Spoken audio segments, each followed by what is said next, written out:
Hi, this is Rob Sheen with the Source Conference, and I'm here with Megan Roddie, who is a senior security analyst at Recon InfoSec, and she's going to be speaking at Source Austin coming up pretty quick on December 5th and 6th. And her talk is on strengthen your SecOps team by leveraging neurodiversity. Now, Megan's actually done this talk at Source a couple times already, and she took on the extra challenge for this time of doing it in our 18-minute snap talk format. So thanks for taking the extra challenge there. That's going to be cool to see it in the condensed main stage version. Yeah, I'm looking forward to it. A lot of times I actually have the bad habit of my talks running short, and so I'm hoping it won't be too difficult to fit in that time. And I actually appreciate the shorter talks. A lot of people by the end of an hour-long talk are looking at their watches, looking to get out. So that 18 minutes is a good time to get the seeds planted in people's heads Yep, without them losing interest by the end. exactly. Yeah, I mean, there's a reason why TED Talks are 18-minute formats as well. So that format definitely works. So the shorter formats actually can be challenging because you got to get everything you need to say in there and make sure it's done by the time frame. So, but it's fun. Looking forward to seeing it in that format. For those that haven't seen your talk yet, can you tell us a little bit about what your talk's about? Yeah, so my talk is kind of a personal experience meets kind of scientific analysis of employing individuals with autism, specifically in the InfoSec industry. Both my personal experience with Asperger's and working in the industry and finding out what challenges I face and what solutions work for me. Along with, I actually spent a lot of time and learned a lot of things, like even about myself, by researching other documents put out and articles put out by either other people with autism or psychologists, that kind of reinforce what I'm saying. So I'm not coming in as a single opinion. I try to make sure that I have that supporting evidence, I think I call it in my presentation, to show it works. And so it's all about the pros and cons, and then the benefits and challenges associated with employing security individuals with autism. Great. Yeah, I saw your talk at one of the previous incarnations of it, and it definitely was well researched. So I appreciate the structure of it and everything. I also found it interesting. I've never been personally diagnosed with any kind of Asperger's or autism myself, but I definitely recognized some of the symptoms and behaviors that you were describing. I was like, huh, it was pretty eye opening for me to see the talk. So I that's why I want to put it on the main stage so more people can experience that. Yeah, and I find a lot of times when I present it, like it helps move away from stigmas, not just because I'm like showing that it's easy, but also because people begin to identify and they're like, well, that makes sense. Like I can see why that's the case. Like it's not just it's making people realize that it's sometimes just tuned up versions of problems that everyone has. So that's what I like about it, is usually it's not I'm fighting to convince people, is people finally realizing, oh wait, that's kind of normal in a sense. Right, right. Yeah, it's funny when we talk about normal versus abnormal. It's like, well, what is that really? I mean, people are just people, and there's just a different range of human behavior along, not to use the word spectrum, but you know what I mean. Like everybody, even if they're quote unquote normal, they're all going to have their own stuff that they deal with. So it's just everyone's got their own things. Yeah. So you've actually given this talk now, not only at Source a few times, but at a wide variety of conferences. You've given it at DEF CON twice, four different B-sides, and some other things. What have you learned over the time of doing the talk at so many different locations as the talk has evolved?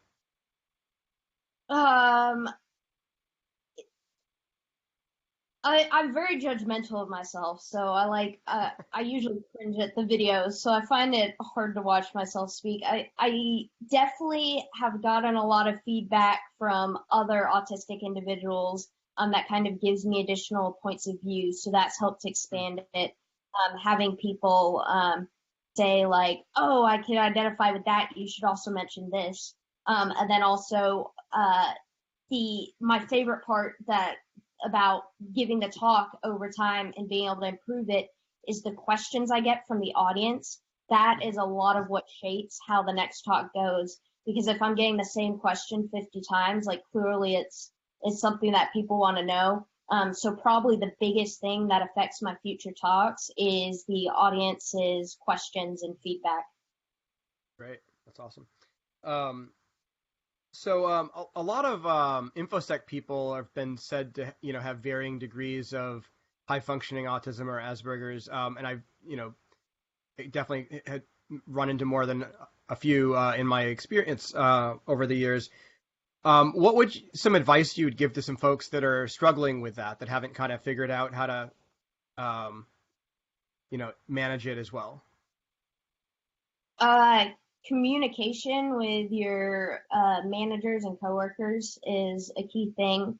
A lot of times it's seen as like a personal issue. This is a condition affecting me, and so it's something I have to deal with.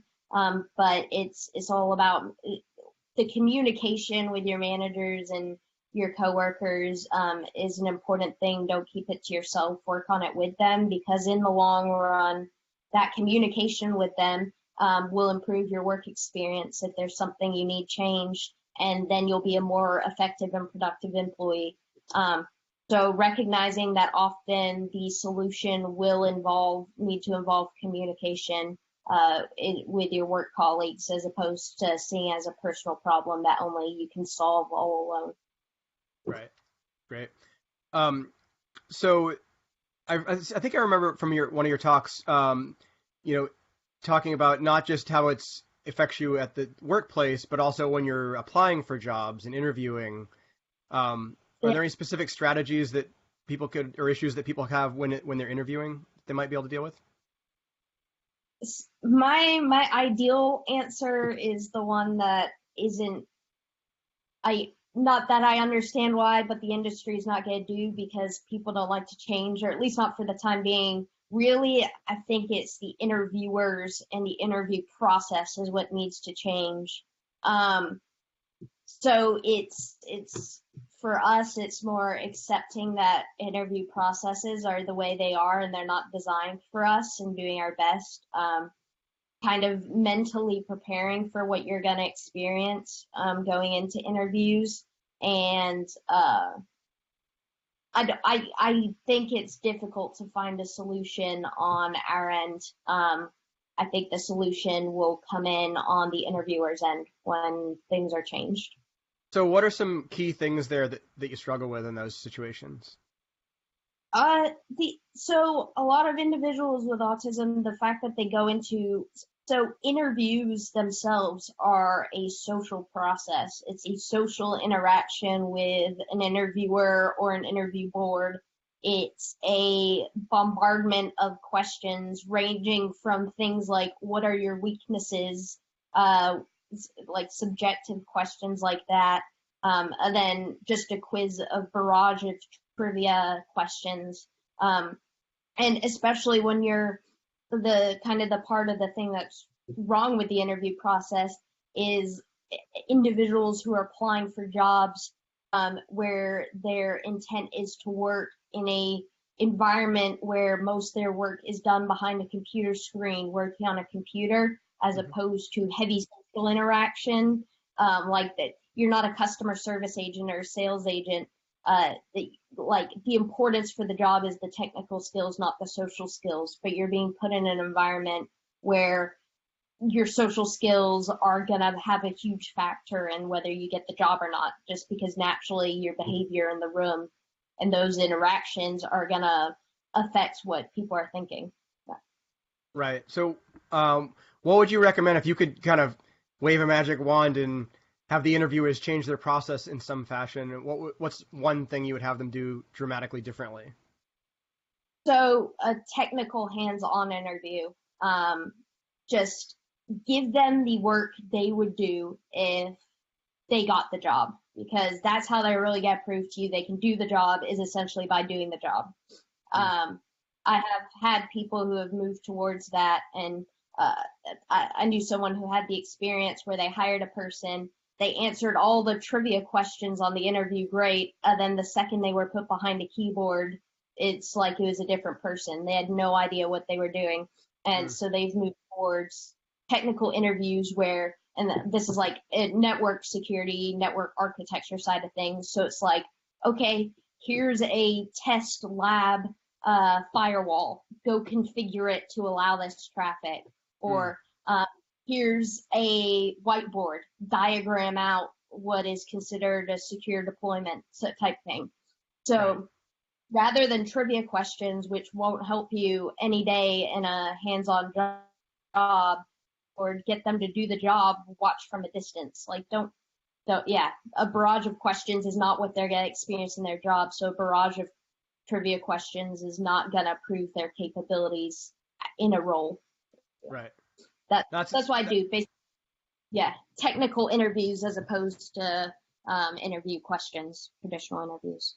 Yeah, that's an interesting way of looking at it. I could see that being a little challenging in some cases because, not everybody that comes in to interview necessarily knows every last detail about what the job that they're going to be doing is yet. They might be really good at learning new things, but they might have some, getting up to speed time they have to do before they could do that. So I could see that maybe being a little challenging. So you have to design it really well to accommodate for that as well. I think that's probably one of the reasons why you get the trivia questions is because that's easy and, recruiters are busy and, they do what's easy. Yeah, for sure. Yeah.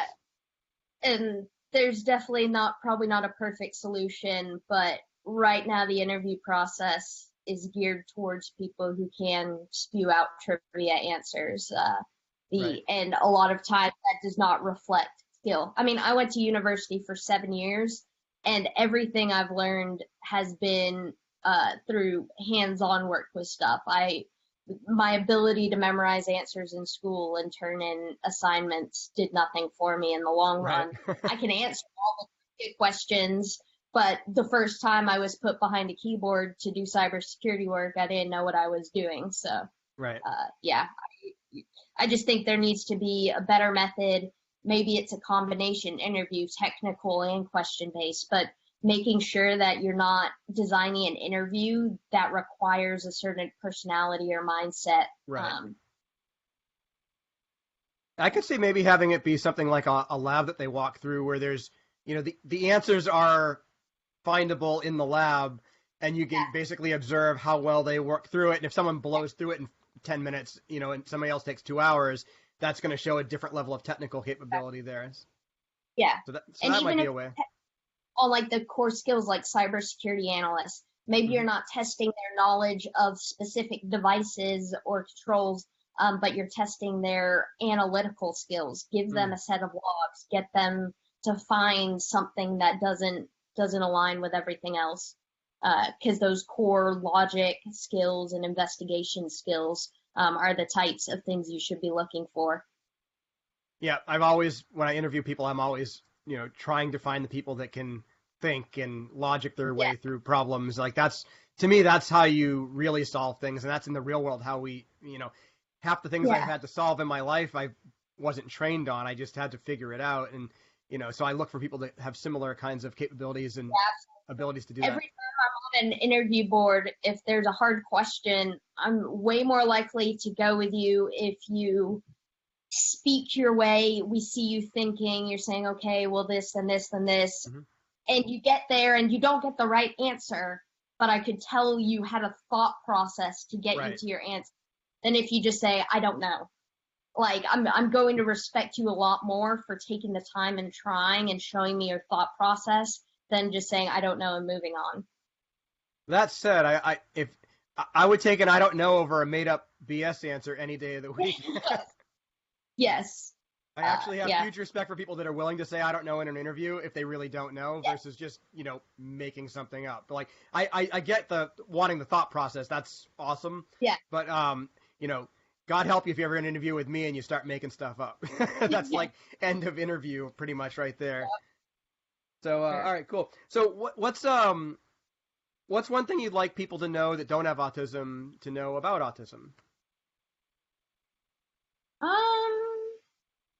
Like that it's not something that needs to be, so like I'm also pulling from a lot of what I've seen on Twitter that I agree with. So like it's not a disease that needs to be cured. It's a disability that can be managed.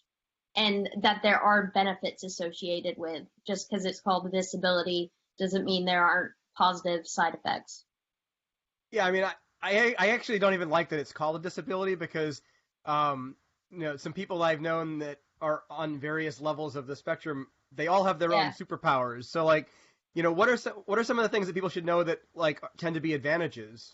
So I tend to like focus Yeah, on the advantages over disadvantages. exactly. Yep. And I've been to some local meetups of groups of autistic adults, and one of them, it started with everyone tell us your autistic superpower. So, Yeah, yep. nice. All right, cool. All right, well, I'm looking forward to seeing this version of the talk on the main stage at Source Austin coming up on December 5th and 6th. And it's actually going to be on the 6th is going to be your talk. And anybody that wants to continue the conversation on this topic, definitely show up at Source Austin, and Megan will be there, and I'll be there, and it's going to be a fun time. Perfect. Thanks a lot, Megan.